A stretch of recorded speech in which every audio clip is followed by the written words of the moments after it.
Hi, everyone. We're just getting started. Welcome to our conversation. Just come on in.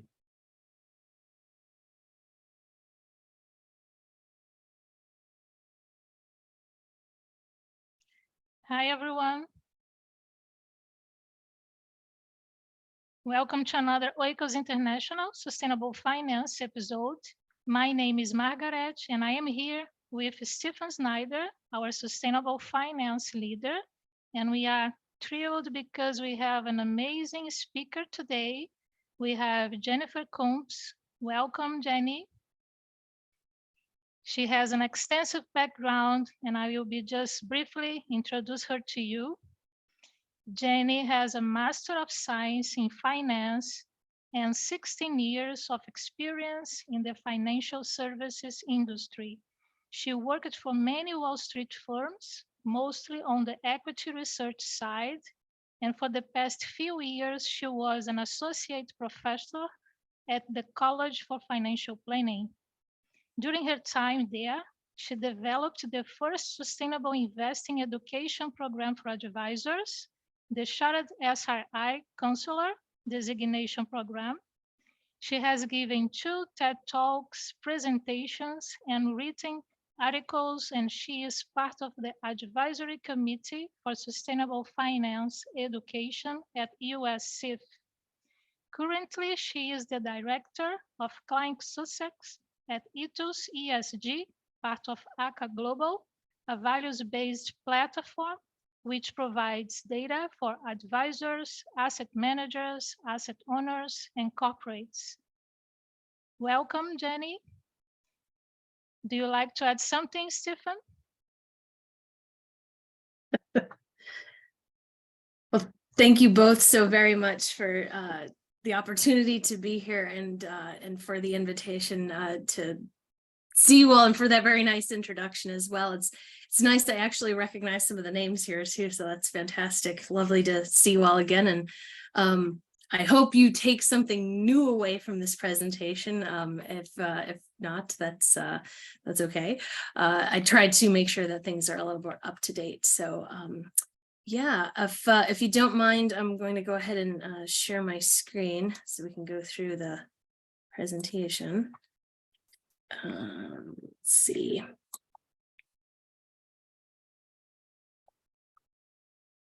Is that looking all right for everybody? Great. Okay, wonderful. Thank you. There we go. I lost my slide. So I struggled to come up with an appropriate title for the presentation today, but I figure it's nice to just narrow it down to a discussion of both sustainable investing and sustainable finance. Obviously, I'm much more leaning towards the investing side of things, but it is very important to understand how global finance plays a role ultimately in the use of sustainability. So I wanted also to just make sure that I'm not throwing together a bunch of random facts for us. I wanted to also make sure that we have a goal in mind coming out of this presentation. So hopefully you come away understanding the origins and the fundamentals of sustainable investing, of ESG, and then also sustainable finance practices. And again, encouraging you to understand and look deeper into why these also should be encouraged for both the economic situation now and then obviously in the future. So I've broken this down into 5 parts. It looks like a lot, but trust me, I'll try and make it brief and not so lengthy. But with that in mind, I just want to let you know that I can talk about this subject for a really long time, so I do have a propensity to go off on tangents. So to stop me from doing that, I ask if you do have a question, if you wouldn't mind just making a mental note and tabling it towards the end for the questions section, just because I want to make sure I optimize everybody's time here today. And like I said, I can talk a lot on this subject, so let's keep everything concise. So with that in mind, I'll get started here with a brief overall history of both the term SRI and ESG. And I'm sorry if I'm introducing them a little too early, but I promise once we get through this section, everything will make sense. So first, let's discuss the origins of sustainable investing, but more significantly, the origins of socially responsible investing. So what we actually can find is that it's not something that popped up out of nowhere within the last few years. We can actually trace the origins of socially responsible investing hundreds, sometimes even thousands of years ago, in the origins of some of the major world religions, Judaism, Christianity, Islam. All of them have specific references and outlines concerning ethical investing practices within their religious doctrines. But the first time we see the term socially responsible investing used is actually in 1758. This is, as we know them in the United States, as the Quakers. The Religious Society of Friends had an annual meeting in Philadelphia every year. And at this particular meeting, they were discussing whether or not it was sustainable on their part to engage with companies, businesses, individuals that were going to propagate the slavery trade in the United States. Obviously, they voted to not engage with these individuals. And then it became overall the first decision, basically, that we can trace back of divesting or eliminating a potential investment for some reason other than the monetary aspect. And then we go 1 year later, it's a 1759, where we see the first, what we consider a strategy outlined by a gentleman named John Wesley. His picture is on the left side there. He was one of the founders of the Methodist Church in the US, and he, in 1759, gave a very famous sermon called The Use of Money. You can actually look up the full sermon online, but basically what he outlined in this was, for individuals who have access to wealth, there is this obligation to consider the externalities of your investments and making sure that you do good in the world by considering ethical aspects of the investing practice. And he also, within this same sermon, outlined what we deem as sin stocks in the United States, or and I believe around the world as well. So anything that's meant to perpetuate a personal vice that doesn't serve any intrinsic value for society was his encouragement to remove your investments from that too.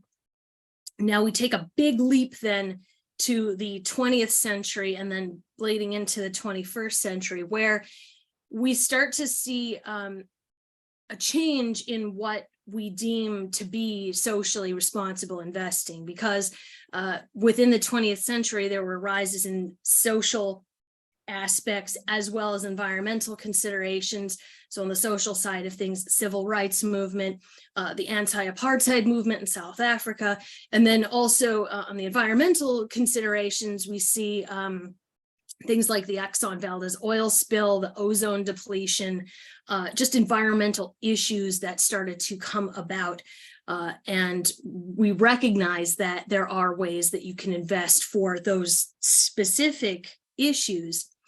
But then when we go into the 21st century, the United Nations started to take a more active role in the process, recognizing that if we wanted to address all of these issues at the same time, we'd have to present them in such a way that financial institutions would be the driver for sustainability initiatives, because they obviously control much, we could argue all of the wealth in the world.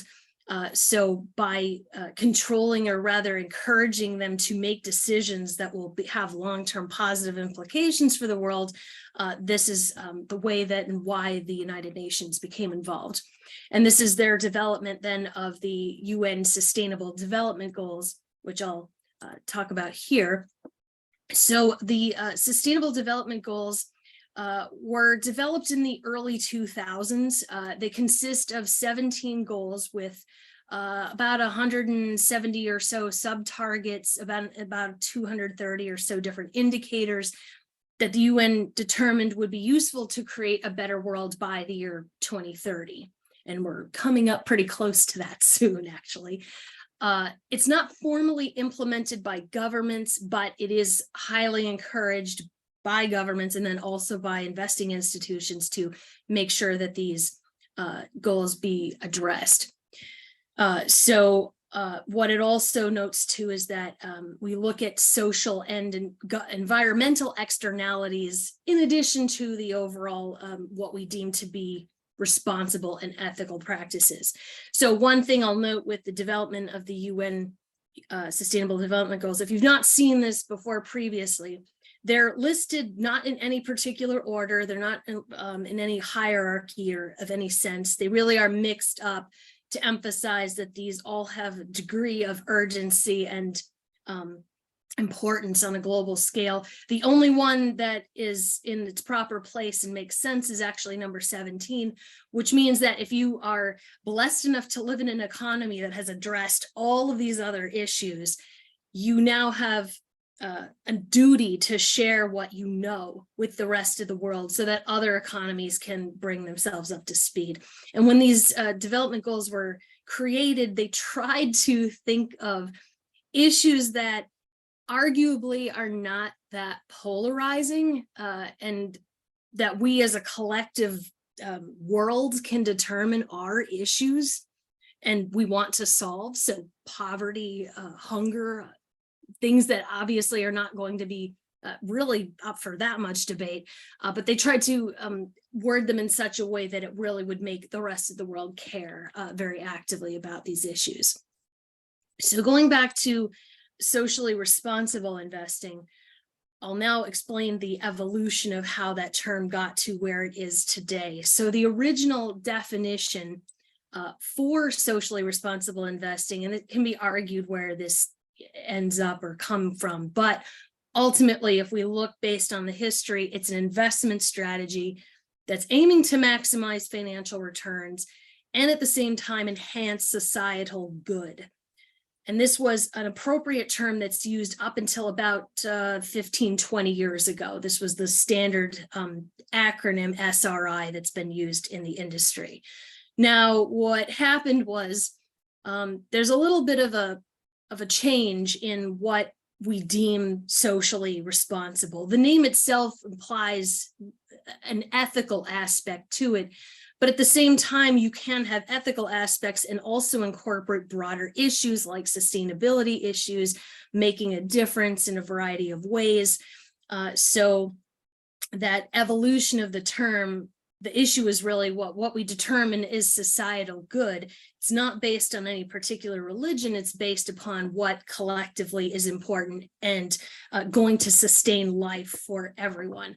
So the evolution then created the current definition of SRI, which is sustainable, responsible, and impact investing, which actually tacks on an extra I, but that's such a mouthful. So going forward, I just shorten it, and so do a lot of folks in the industry, and just call it sustainable investing, because you can't have responsible or impact if it's not sustainable first.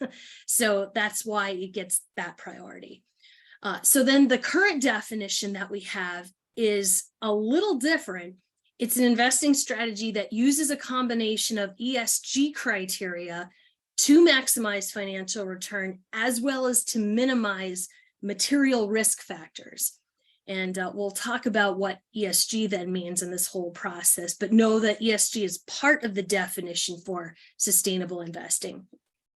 So just so you know, we can call it anything we want, really. Around the world, it depends on where you are. There's different terminology that still constitutes sustainable investing. It just is packaged a little bit differently, but ultimately all of these various definitions can be considered socially responsible investing or sustainable investing. So it includes sometimes one or more of these various strategies. The one that I'll highlight a little bit later on is ESG integration, which is the most commonly used strategy in the United States, and it'll make sense why momentarily, but it's just one of many different sustainable strategies that exist for us. Now, taking a step back and talking about ESG and how that fits in all of this. So the definition, and I'm sorry to get ahead of myself in terms of just saying this acronym. So ESG stands for environmental, social, and governance. And this is the criteria that we use to make a set of standards that allow for us to create a sustainable investing strategy. So Recall the difference is that the ESG are the factors in the analysis. So if sustainable investing is the cake that we're trying to bake, ESG are the ingredients that have to go into that cake. And we can isolate each one of them and take a look at how they play a role in the overall construction of that dessert. I use food analogies a lot, so just be prepared if you're really hungry, sorry. So contrary to popular belief, this term was not coined within the last few years. It is not meant to be something divisive or anything like that. I think with most acronyms that people just don't fully understand, it can come across as being scary. But the term ESG was actually derived in 2004 as part of the development of the categories of the SDGs. So it was initially coined in a paper that was entitled "Who Cares Wins?"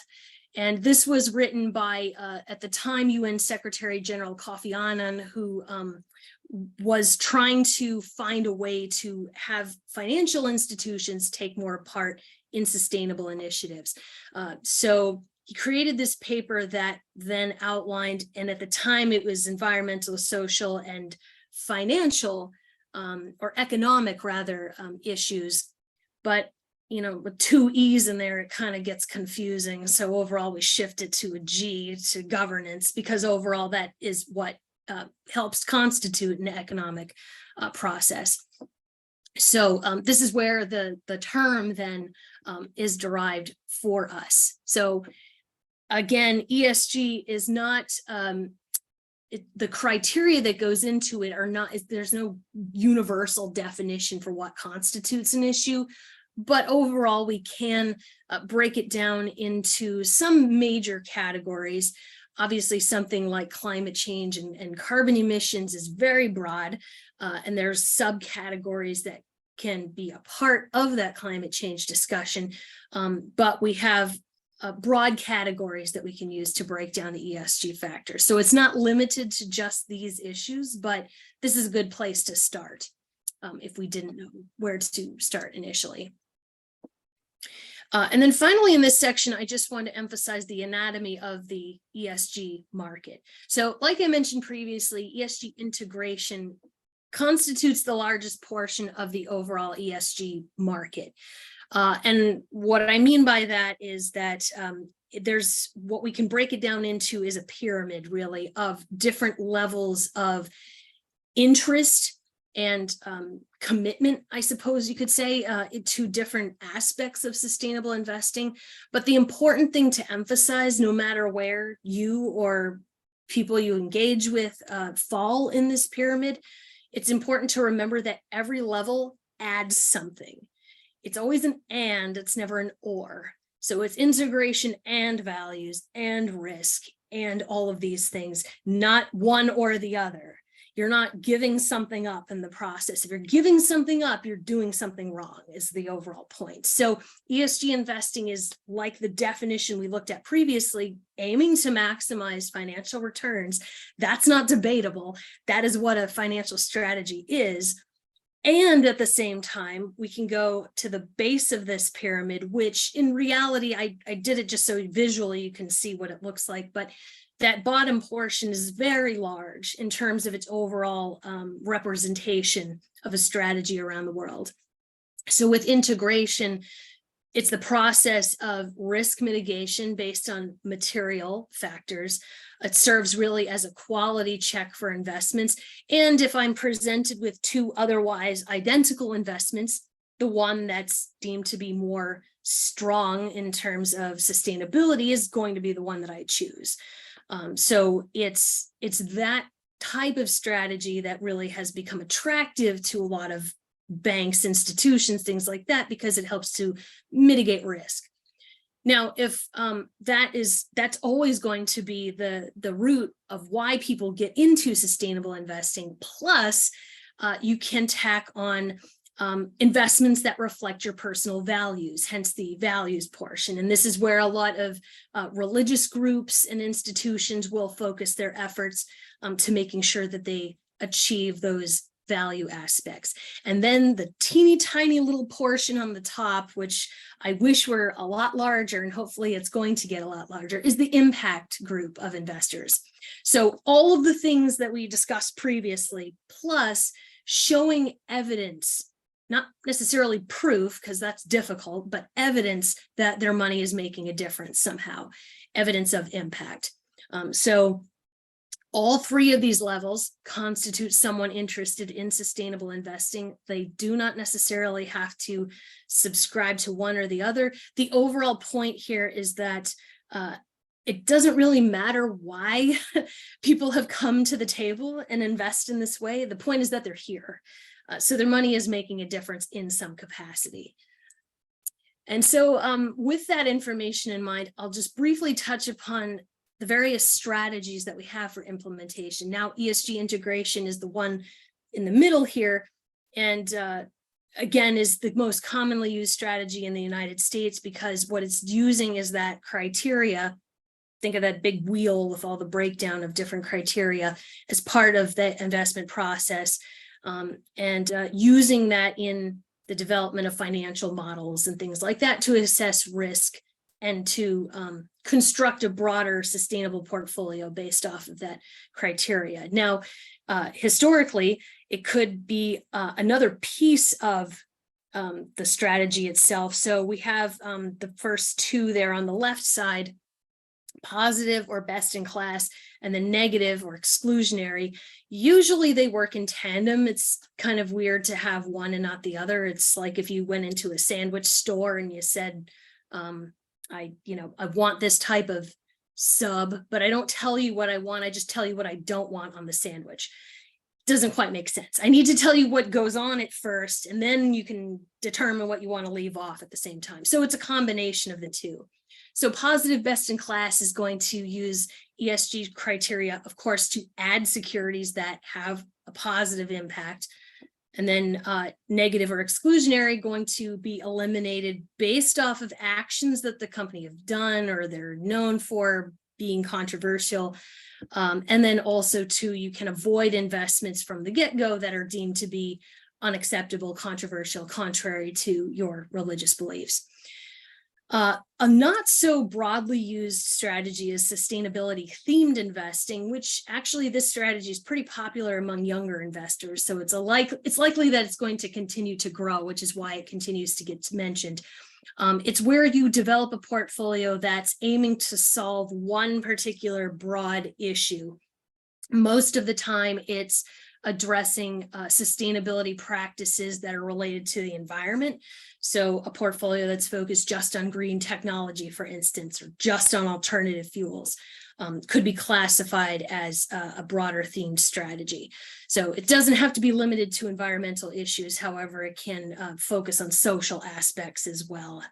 And then finally, corporate engagement is not necessarily a standalone strategy, but it should be used with all of these other strategies. So it can happen in a few different ways. You can either engage directly with the corporation through talking to their management, writing them letters, working with researchers to provide them with data that help them to make a meaningful change. Or as a shareholder, you can engage in shareholder advocacy practices by bringing issues to their board of directors and having them vote on matters that are going to be important or not. So you engage with the company as a stakeholder and a shareholder in that type of strategy. So those are the 5 major areas or ways that we can use the ESG criteria as part of the implementation. But now we'll take a little bit of a step to the side here and talk about sustainable finance, because that is slightly different than investing, but obviously very important, because this is how financial institutions lend money, determine the risk factors of projects, also determine how economies will grow in the future. And one thing that's usually an issue, especially in economics, is that if you look inside any economics textbook, everything is very linear, right? It's constantly climbing like this. It's always going up. And that can get to be problematic, right? Because life is not linear. There are cycles to things, and very much the way that sustainable and finance looks at things is in a cyclical manner, because we have to come back to the beginning ultimately. So first, to take a look at the stages of economic growth as we traditionally know them. There's any number of strategies that we could use here, but I like to reference one that was actually given in a TED Talk back in 2014, I want to say, by Kate Raworth. She works as a professor at Oxford in economics and is very well renowned in the sustainable economics space. And she cited a gentleman by the name of W.W. Rostow, who in 1960 published we'll call it it is a manifesto, because he did call it that. The title of his work was The Stages of Economic Growth, a Non-Communist Manifesto. And at the time in the 1960s, we were really looking at how capitalism could conceivably be a preferred system of economics over communism, and this is how. So when he outlined this text, and the reason why this is so significant is because he went on to become the economic advisor for the John F. Kennedy administration, and actually stayed in the broader federal influence in economics in the US for quite a while. So he did have a lot of influence in how we perceive capitalistic activity in the US. And around the world too, for that matter. So the 5 stages of economic growth that he established is that first we come together and create what's known as a traditional society. This is when people in the Ice Age ended and the Stone Age began, and humans started to create tribes and began to practice agriculture as opposed to constantly roaming and hunting for their livelihoods. But then when they come together and start in the process of developing goods, so agriculture in that case, we then move into the preconditions to take off, where we find elements that are going to make our lives better. And then you recognize that you have something I need, I have something you need, let's go ahead and trade. So once we've recognized that a trade can take place, that's when we move into the takeoff stage, where we've now created a functioning economy that's just functioning and aiming to survive. Now, if we go to the drive to maturity stage, this is where we start to see secondary areas of economic growth take place. So the expansion of hospitals, universities. We have a way to make society better. If you're familiar with Maslow's hierarchy of needs, it's kind of like we're going to the self-actualization at the top of that pyramid, is where we've reached with the drive to maturity. And then step 5, which is probably the most controversial of his steps, is the age of high mass consumption, where we just ride off into the sunset of consuming constantly forever and ever, the end. There's a lot of things wrong with these steps. And one glaringly obvious problem is how the heck are you supposed to keep consuming forever in that final step? And if you look at the names of the steps here, it's kind of reminiscent of a machine, right? It's reminiscent of an airplane taking off, hence the takeoff stage. And that's very much what his analogy was for us. So again, that linear thought process of investments is that climb constantly. But the problem with that is a plane doesn't fly forever, right? It's got to come down eventually. For one reason or another, it just cannot sustainably continue to fly on. And we can't keep looking at a man-made aspect like a machine as a source of influence for economic activity. And Rostow was not stupid. He recognized that this was a problem. So in 1971, he updated his manifesto with a 6th step. And I'll read it to you verbatim here just because I'd like to read it in our sarcastic voice a little bit here. So the 6th step is the search for quality. And he says, eventually we reach an age of diminishing relative marginal utility and consumption of consumer goods. Economic security is high for most families. Therefore, there springs speculation as to what the next generation wants to do regarding the economy's growth. So basically, he asked a question, but he didn't give us any answer. He basically said it's the next generation's problem, deal with it.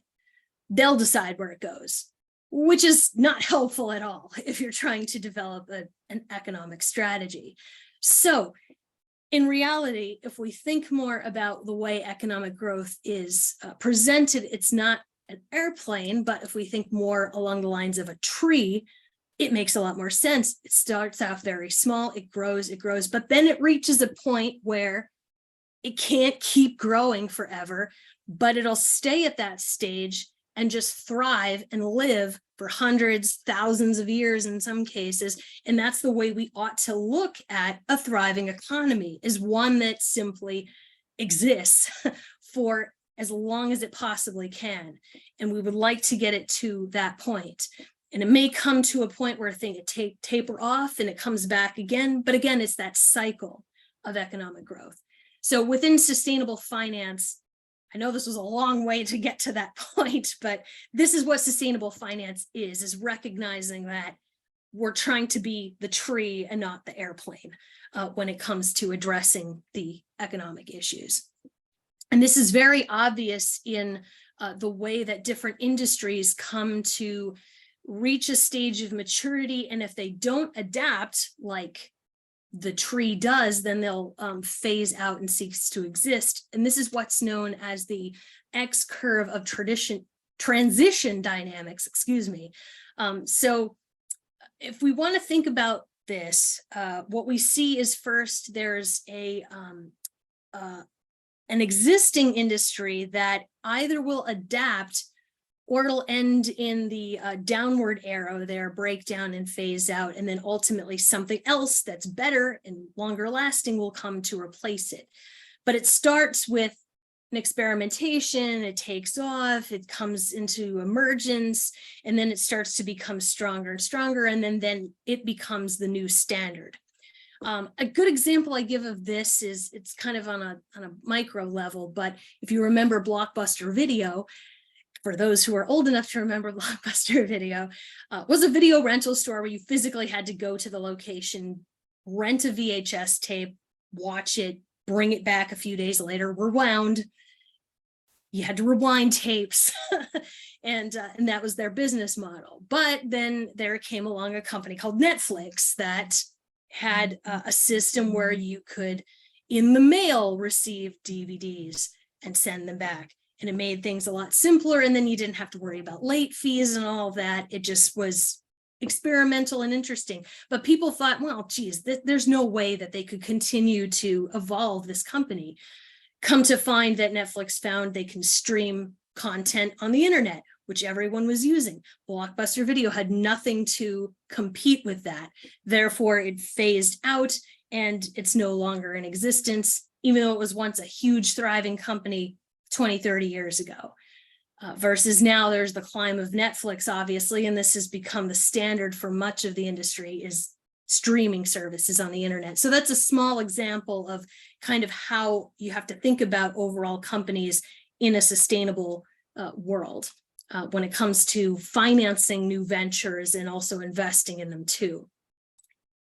So there is a wonderful textbook that a lot of this information is addressed in by two Dutch professors who recognized that it's important to encourage corporations make that shift to focusing on maximizing overall integrated value and not just the financial aspect of things.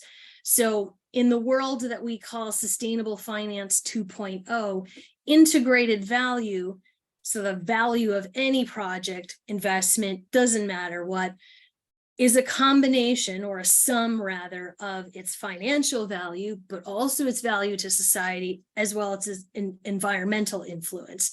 And I recognize that mathematically this is problematic in some ways, but just understand that they recognize that too and just said that it's not meant to be an actual equation, but just to show you that this is how you have to approach the balance then of overall integrated value. So it's the point that you can have an impact on society when you think about things in this manner. Now, where we currently are, this is a breakdown. You'll see Sustainable Finance 2.0 is right smack in the middle there. This is where we're optimizing stakeholder value. So stakeholders being everybody in the world, the communities that companies touch in some capacity. So how they are impacting the world at large. So we're optimizing the overall integrated value. So at that point in time, we're still placing a strong weight on financial value. We're just making it equal to environmental issues as well as social issues. Where we see finance as usual, though, is where this is more looking at Milton Friedman style economics, where it's maximizing shareholder value at whatever cost. We're only thinking about the financial impact, the F, and we're just trying to maximize that.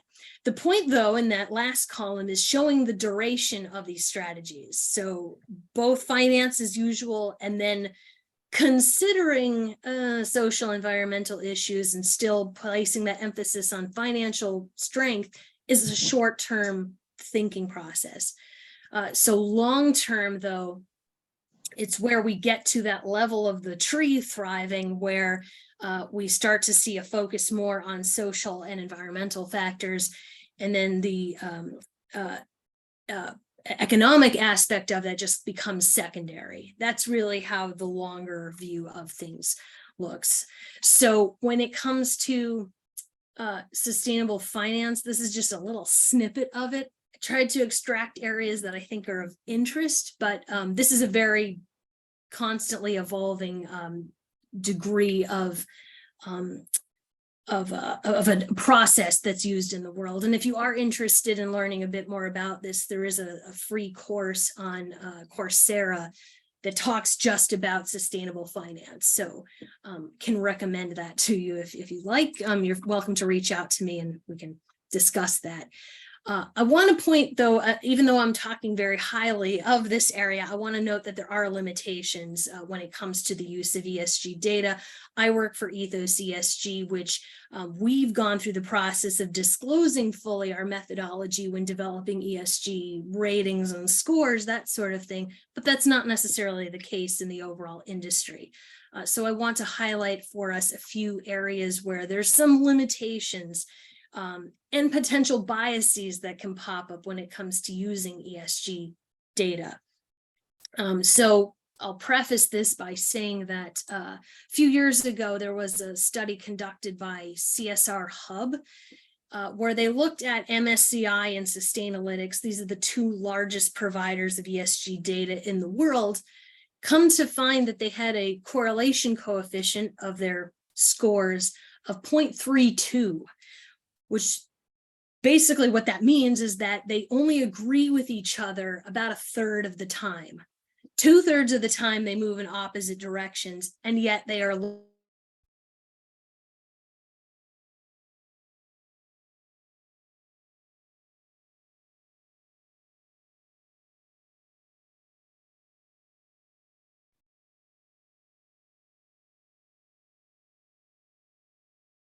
remember that you can't rely 100% on one source for your information regarding sustainable investing. It has to be a piece together approach of different areas, and then over time, the way I equate it is you're trying to make a puzzle basically, and you're getting a little piece here and there.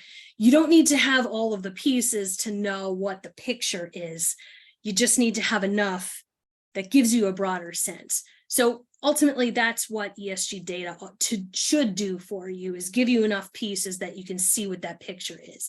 But some of the limitations I'll talk about here is just that there's that broader lack of transparency. Some firms, I recognize this is their bread and butter. They don't want to disclose their methodologies, and that's too bad. But it's recognized that, of course, they have to make money somehow. But in that lack of transparency, there is the issue of something like greenwashing, giving the impression of being sustainable, although you can't offer any proof that you are, comes about. So that lack of transparency feeds into that notion that this information can't possibly be reliable because you all have different opinions on things. So it's important, I think, to encourage transparency in reporting on ESG information. And then there's a couple biases that also spring up in the space.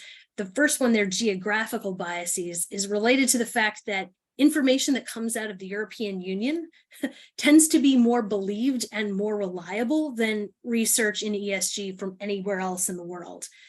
This is just due to the fact that they have been doing this for a long time, and this is reaching a level of maturity in the European markets. So they are not making political issues out of this at all. This is just a practice that they do. So information, or data rather, that comes out of the EU has a propensity to be believed more. So there's that bias towards a specific geographic region. Within factor biases, we talk a little bit about emphasis on firms that have scores that maybe are not necessarily, or rather what it is looking at a weighted factor in terms of how a company is deemed to be sustainable or not. So with some research firms, there's no transparency when it comes to the weighting of different ESG factors in different categories. Some of them have all of the weight on environmental issues. Some lean more heavily towards the social side of things, but because there's not this balance that's encouraged, we can focus more on one of the ES or G factors than the rest. So that can pose a problem. Selection biases have to do with the fact that larger firms, so large cap companies, have the resources to be able to report this information more readily to the public. So it's, even though they come out with a sustainability report, it's believed more frequently than, say, a smaller firm with less resources, even though they might be doing a lot of good. They just don't have the capability to report on it like a big company does. So when developing a portfolio, there's a drift towards selecting larger companies for that reason. And so those are some of the major biases when looking at ESG data. The rest here have to do with issues pertaining to the data. So recognizing that we have to sometimes quantify unquantifiable data. Sometimes it's mostly like a binary response. They either have a mission statement that's focused on environmental factors, or they don't. Or trying to come up with some sort of weight for those different issues, it becomes a challenge to create numerical measurements of something that's deemed to be more qualitative in nature. The other aspect too are information credentials. So there's not necessarily someone sitting at the SEC or the Securities and Exchange Commission in the US looking at whether or not the information that's presented based on and carbon emission information is either accurate or makes sense or anything like that. So it's difficult to determine unless we have some scientist working there who can confirm that the information makes sense. Then that becomes a little bit of a challenge in terms of its overall reliability.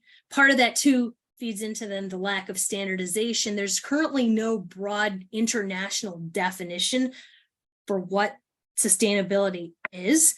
We're getting there though, which is kind of nice. So there are organizations like the Sustainable Accounting Standards Board, SASB, that have developed within each sector, I think 32 different sectors. They have it broken down into what is deemed to be material for those industries.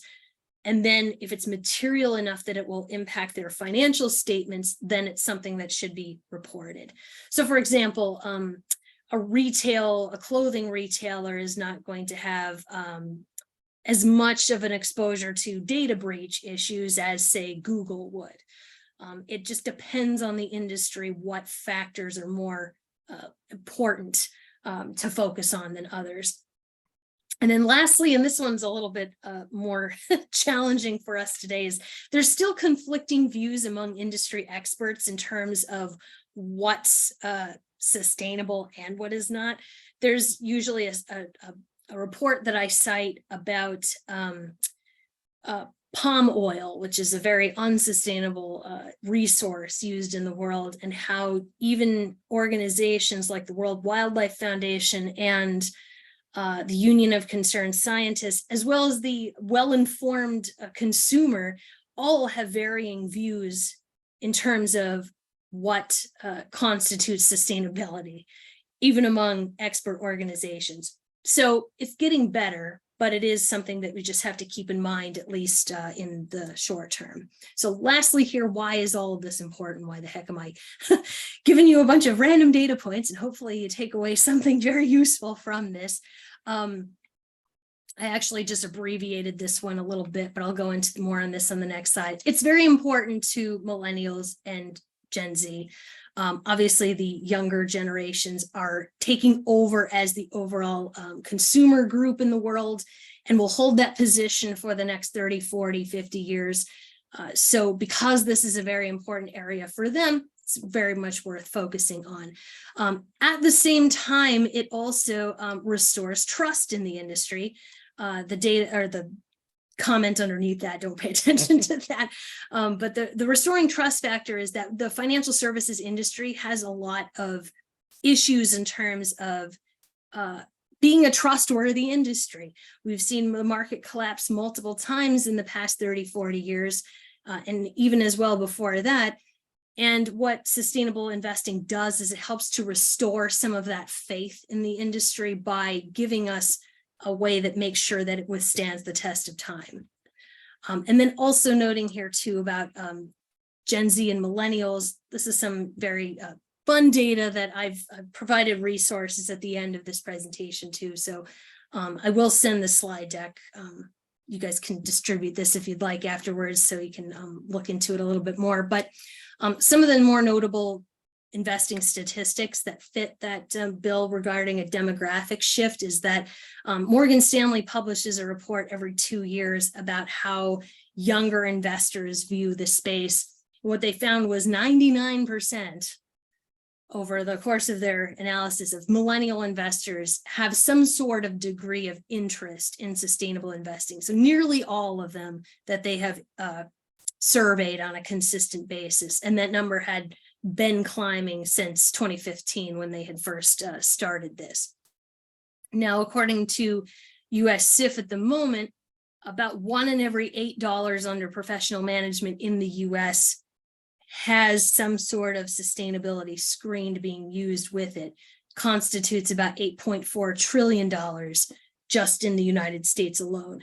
And one thing that I will note, if you've followed US SIF's material for a while, I know some of you have, they have recently changed the methodology that they've used for this to make it a little bit more restrictive, I suppose. It's a higher hurdle to clear, basically, if you want to consider your investment sustainable. So what they've done is raise the bar higher, but what that's done is it's shrunk the pool of what really constitutes sustainable investments. So we can feel good knowing that this is a higher quality number, but some critics have been concerned and didn't look into the fact that they changed the methodology for that number shrinking a little bit. But still, $1 in $8 is quite impressive when the $1 in $8 is really focused on sustainability matters. And then another thing worth noting too is really how millennials and Gen Z have been viewing the overall market. So I saw a statistic that Deloitte had published last week, a paper on how these two generations are viewing sustainability issues. And what I thought was kind of interesting was 40% of them said that they would totally switch their job if their company was poorly contributing to climate change issues. So they really are thinking about this, is the point. And very much reflected in both finances as well as investments. And one other piece from Morgan Stanley's report is, and this is continues to be the issue for everybody around the world, and that's that issue of performance. So going way back to the original definition that I gave regarding sustainable investing, that it is both a strategy that maximizes returns and minimizes risk. That maximize returns piece is something that really gets to people still. Millennials are willing to invest in this area, but they still believe that they're giving something up in the process. They still think they have to give up returns to do good. And there's a lot of evidence that shows that that's not the case. If anything, the difference between a sustainable fund and just a run-of-the-mill traditional fund, the differences between them are not that bad. But the overall impact that the sustainability factor has is far more significant than the traditional investment. So what this chart is showing from Morgan Stanley is from 2004 to 2020, the difference in performance between a sustainability fund and a traditional US equity fund. And the areas where you see bolded is where the traditional fund outperformed or had a stronger performance in some capacity. The rest is where we start to see sustainable investments take a bigger role. Actually, I think I might have had that backwards. I think the bolder numbers are looking more at the sustainable factors, but really what this is meant to illustrate is that the differences between the two still produce a relatively flat line, at least in the short term. So it's not something that's being sacrificed over the long run. And that's really the idea here. So I know I'm coming up against the end here, so I'll go ahead and just open it up for any questions that you might have. Also, just provide you with my contact information here at the end, and then on the next slide I have for you some references that you can look at from the piece as well. So any questions from folks? I don't know if Stephen or Margaret, if you want to relay some questions that may have come up and I just might have missed them. Thank you for your presentation, Jennifer. Amazing. Thank you. I really like the concept about materiality and about the statement that ESG is not just a destination, but it is a journey. So it's important to say that. And absolutely. I think it's interesting. Maybe I'm curious just because you have left Wall Street. So have you been having maybe talking to clients or maybe advisors, how this mindset shift has evolved since you left Wall Street? Do you have this feeling about ESG investing, sustainable investing that you could be sharing with us? Yeah, absolutely. And I've tried to make that my goal since leaving Wall Street, was mostly to recognize that I'm not going to dedicate my time to something that's not going to make a difference and is just solely going to make some wealthy person more money, but harm the world in the process. So that's really my focus overall these days.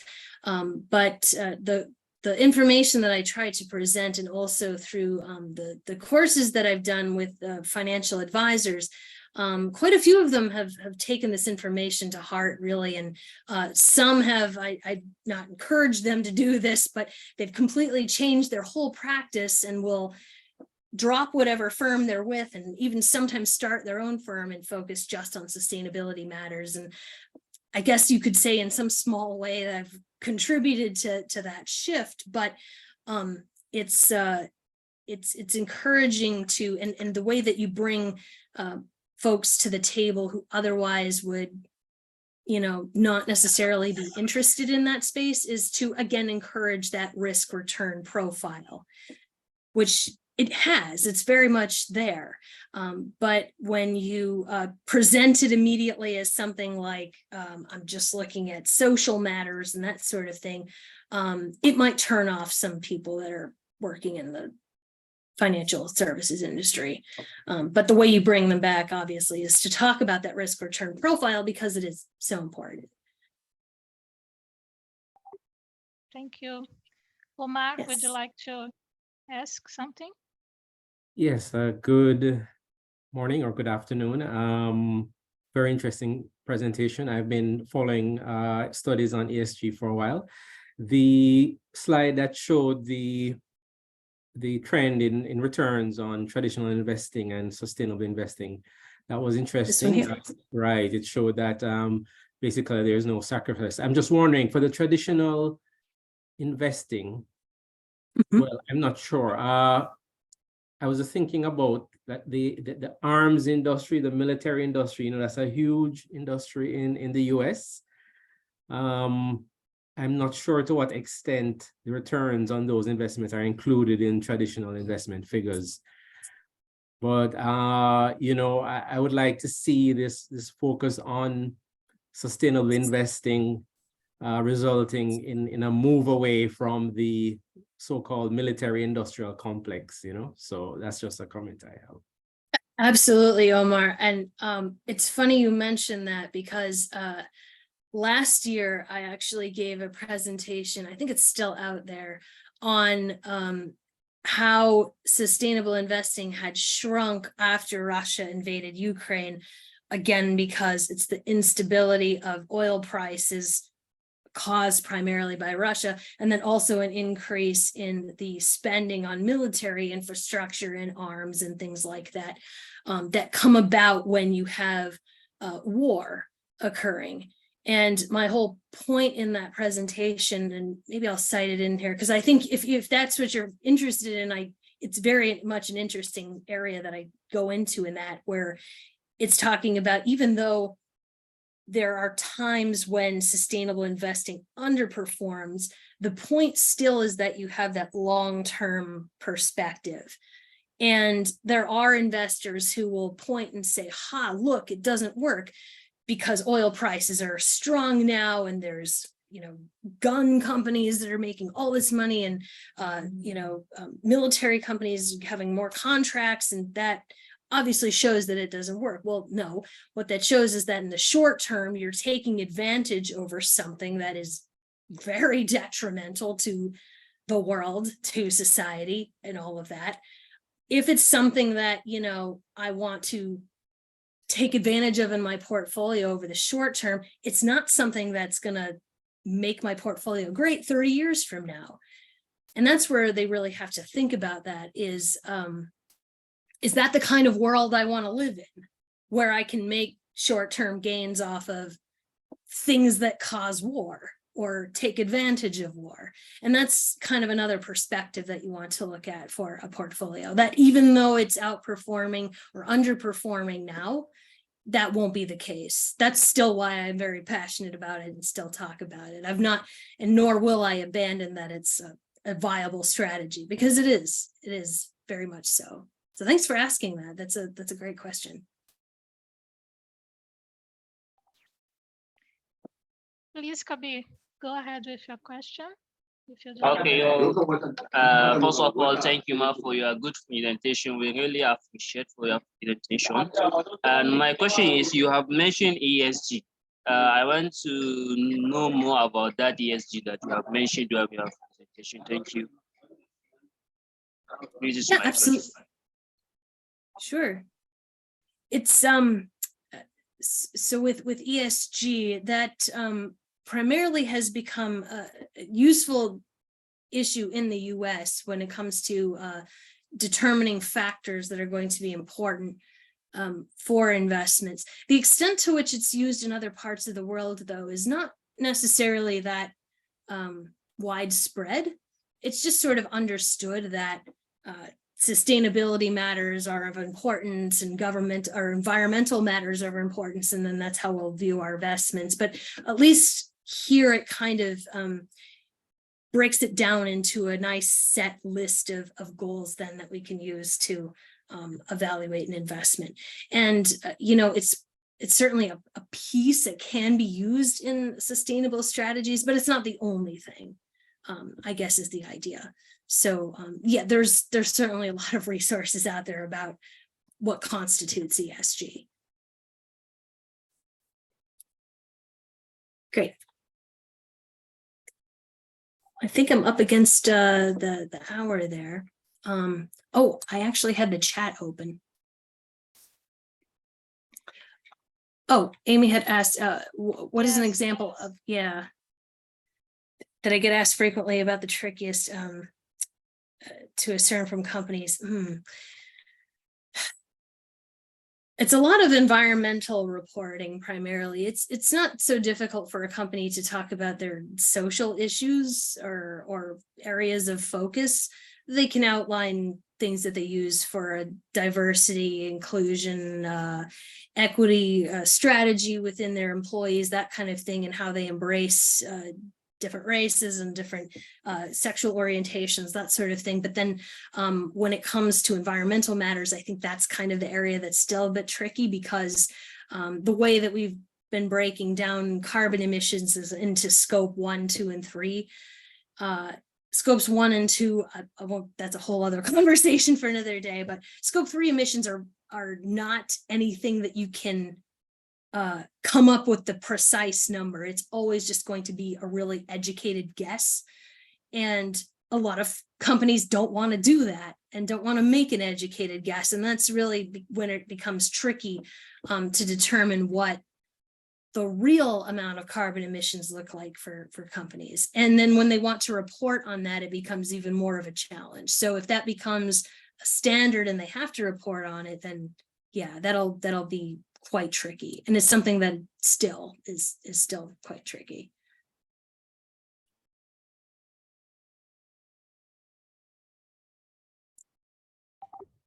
Awesome. Thank you, Jenny. Anyone You're very else? welcome. Anyone else would like to share or ask something to Jenny?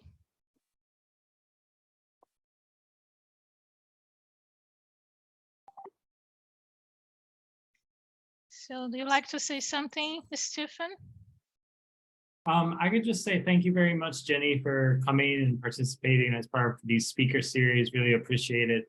Some of you have been messaging me privately. Yes, we will share the presentation and some additional resources to you through the registration form, but also we'll post it on YouTube with this recording. So do stay in touch, and feel free to get in touch with me or Margaret for future events. Thank you, Jenny, for your presentation. Amazing. Thank you all attendees for joining us today, and keep in touch and follow us on social media for our next episode soon. Thank you, everyone. Goodbye. Great. Thank you, everybody. Thank you, Take everyone. care. Bye-bye.